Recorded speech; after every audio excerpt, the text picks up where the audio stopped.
As is often the case, I get asked a lot of questions from parents about navigating youth sports. This one question kind of stands out in my mind. A mom had asked me, "I'm looking for a league for my son. Can you help me out?" And I said, "Sure. How old's your son?" She said, "He's 2. So I paused for a moment, not wanting to give the typical answer like, "Are you crazy?" But I said, "Unfortunately, our local league just had tryouts and you missed it. But we'll call the director and see if we can get him on the second or third team. But you need to know, it is a travel league." I kind of felt the absurdity of that question deserved my response. But this question underscores a serious problem with youth sports that goes way beyond the stuff we hear about in the media about parental behavior. This question underscores this notion that we are in this race to competition with our children, advancing them through sports in a way that is much faster than their developmental years warrant. Now, when I think about developmental stages, I think back to an early psychology class that I took in college, where I learned about Piaget's stages of cognitive development. And what Piaget did was he established certain standards of behavior that we can expect from children as they age. For instance, the ability to reason, or the ability to see the world from a wider and broader perspective as opposed to this egocentric perspective. And so what I started to do in my last 12 years, having worked with over 15,000 children, is I started to look at the developmental stages in relationship to athletic development. So instead of just cognitive development, I looked at the psychomotor developmental stages and what kinds of things can we expect children to do and understand at certain points as they become athletic. Now, I combine that experience with 19 years of collegiate coaching as well. I've had teams that have won several Ivy League titles. I've had players drafted into the MLS. I've had players go and play in Europe. And I think that experience has given me a unique perspective on the overall process as we take children from their early years all the way through perhaps to the professional levels. So what does that look like? In the United States, youth soccer is the most popular sport in the country. As parents, we typically will sign our children up at the age of 4 or 5 for our local recreational programs. And when you sign your child up, one of the things that happens is they ask you if you want to be a parent coach. Now, whether or not you accept that role, your kid will still be put on a team. And we show up for that first day of soccer, and everyone's very excited. The coach has his whistle. He's got his little handout with some undecipherable diagrams of X's and O's he has no idea how to read. And he starts playing soccer with these kids, 10, 4, and 5-year-olds. And it's a new scenario for him or her. And they're training and they're practicing and they're having lots of fun. And after 15 minutes, he runs out of ideas. He's done everything. He thought he had a whole hour here, and he's done in 15 minutes. So what do? We play real soccer. 1 ball, 2 teams, 2 goals, and let the game begin. As soon as this happens, 2 things happen. First, we parents go crazy because we're yelling at our kids everything we can. Get the ball, kick the ball, take it away from him. But we forget that the night before, we had that conversation with our 4-year-old about sharing toys. Don't worry, they're not too confused.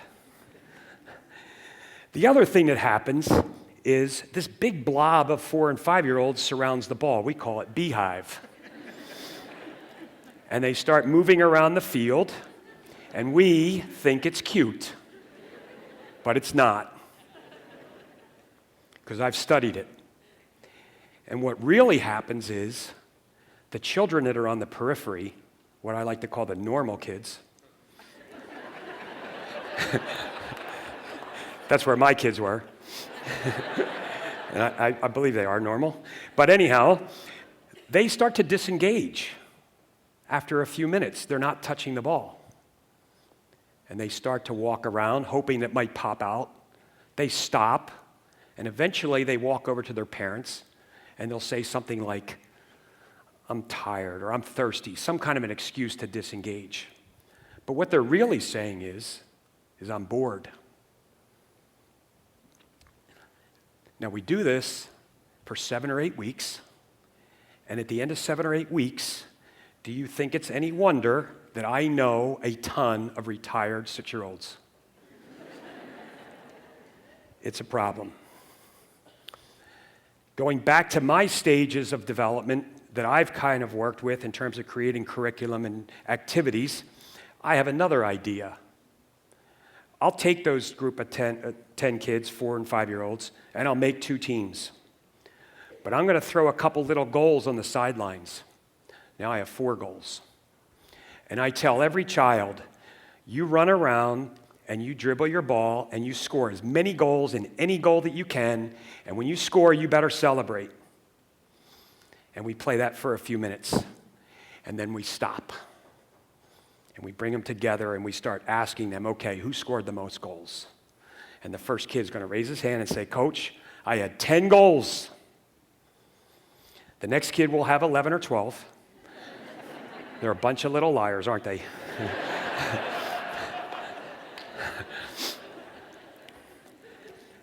But ask yourself, which group of children had the most fun?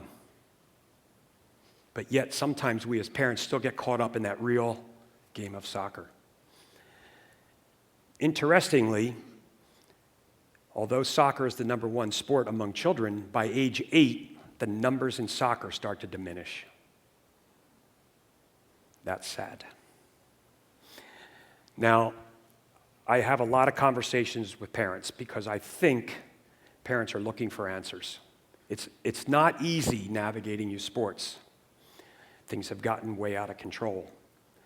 Now, I've come to a couple of conclusions about the parents and the conversations we've had. Number 1, I think parents are idiots. Just kidding. I think parents are actually starving for someone to say to them, it's okay to slow this process down. They're looking for help. They don't know where to go, and they're afraid. They're afraid that if they don't progress their children the way their neighbors are progressing theirs, they're going to get left behind. And they don't want their kids to be left behind. So we push. We got to keep up.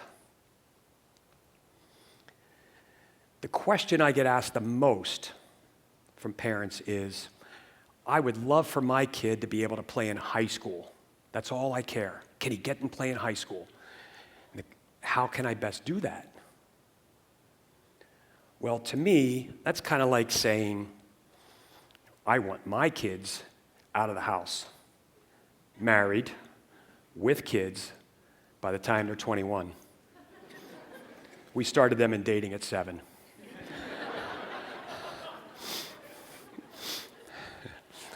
Does that make sense, right? So, I think the right question is, how can I as a parent create an environment that allows my child to be highly self-motivated, to be resilient, and to have a strong appreciation for his or her own health and well-being? That question to me makes lots of sense. The key phrase in that question for me is self-motivation. I know most of you as adults have your own passion, something that you love to do, something that you're good at, something that you worked hard at and became more and more comfortable with, more and more confident with. And you developed that passion over a longer period of time. It wasn't something that you had when you were 8 or 10 or 12. It wasn't something that your parents pushed you into. It was done through your own intrinsic motivation. Yet what I see in youth sports today is a lot of extrinsic motivation, or as I might like to say, parents driving the bus. So, what does patience in sports look like? Well, for me, it does not look like sports specialization. According to the Academy of Pediatrics, 70% of all children who specialize in a sport drop out before puberty. I happen to think the other 30% probably get injured. But the fact is, talk to any orthopedist, and they will tell you that single sport athletes tend to be injured far more than multiple sport athletes. The muscular system, if we specialize, only develops specific to that sport and that movement. And if we ever go outside of that, we're in trouble. Injuries are pretty prevalent. I did an experiment years ago with a group of boys around the age of 9. I took 2 teams, made them equal, and we went into a league. A friend of mine also took 2 teams, made them equal, and went into the same league, and we would play each other. We were great friends, and still are. At the end of that 9th year, he said, "Steve, I'm going to make one really strong team. Would you like the players that don't make that team?" I said, "Absolutely." So at 10, he had 1 strong team. I had 3 equal teams. We stayed together and kept playing in the league. They kept kicking our butt. It's okay. At 11, the same thing happened. As these boys were into their 12th year, or 12th year of their lives, not 12th year of soccer, hopefully.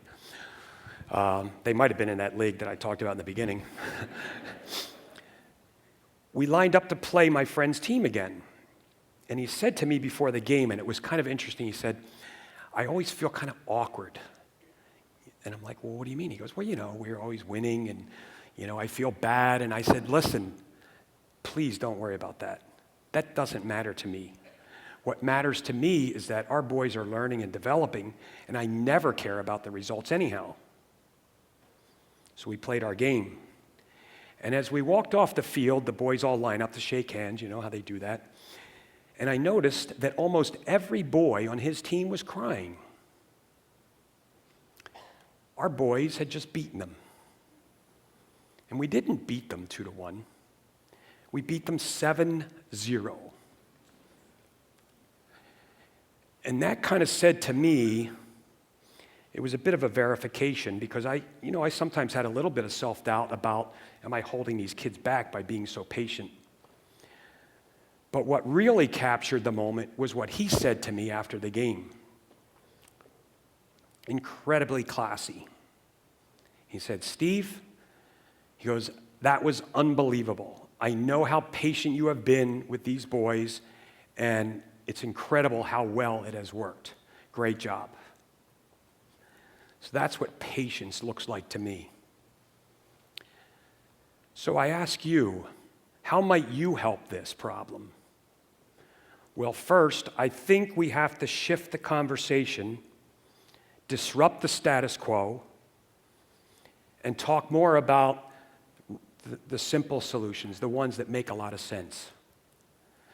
Instead of neighbors or you going to your neighbors looking for advice on what to do, you can become the neighbors and the friends who provide the advice.